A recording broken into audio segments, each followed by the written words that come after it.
গায়ে যে যেখানে আসো আশা করি সবাই ভালো আছো। আলহামদুলিল্লাহ আমিও তোমাদের দোয়ায় ভালো আছি। আবারও তোমাদের মাঝে রান্নার ভিডিও নিয়ে আসছি। দেখো আমি এখন রাইস করব, হাঁড়ি বসাই দিয়েছি। এখন পরিমাণ মতন তেল দিয়ে দিচ্ছি। আমি 1.5 কেজি রাইস রান্না করব, তো তেলের পরিমাণটা অনেক বেশি লাগবে। তোমরা রাইস বুঝে তেল দিবে।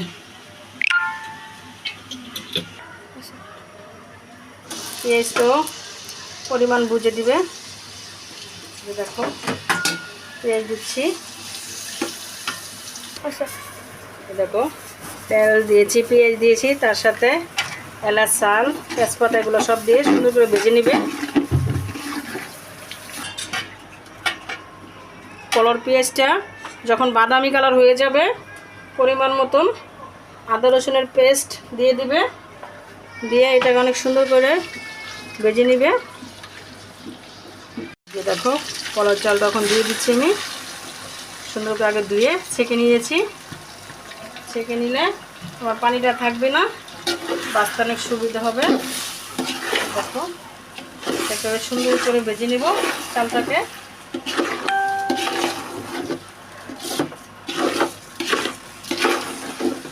চলো সবসময় গরম পানি দিবে, আমি গরম পানি দিয়ে দিচ্ছি। আমার এই যে পাতিলে করে 1 পাতিলা তোমার 1.5 কেজি কলার চলে, আমি 1 পাতিলা পানি ইউজ করছি। তোমরা তোমাদের কলার চাল বুঝে পানিটা ইউজ করবে। দেখো গুঁড়া দুধ দিতে হবে, পোলাও করলে সবসময় গুঁড়া দুধটা দিবে। সাথে 4-5টা কাঁচামরিচ দিচ্ছি। তোমার লবণটা পরিমাণ বুঝে লবণ দিবে।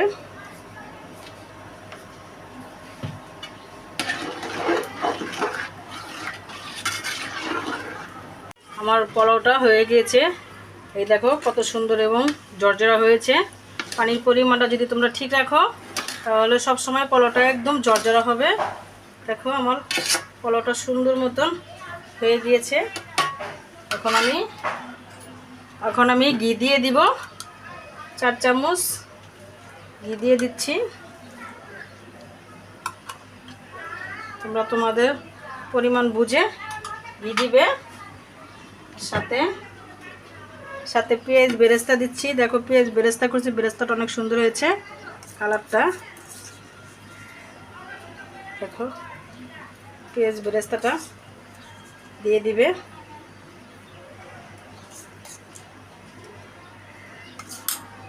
আমার রাইসটা যদি পোলাওটা যদি তোমাদের ভালো লাগে তাহলে লাইক, কমেন্ট, শেয়ার দিও।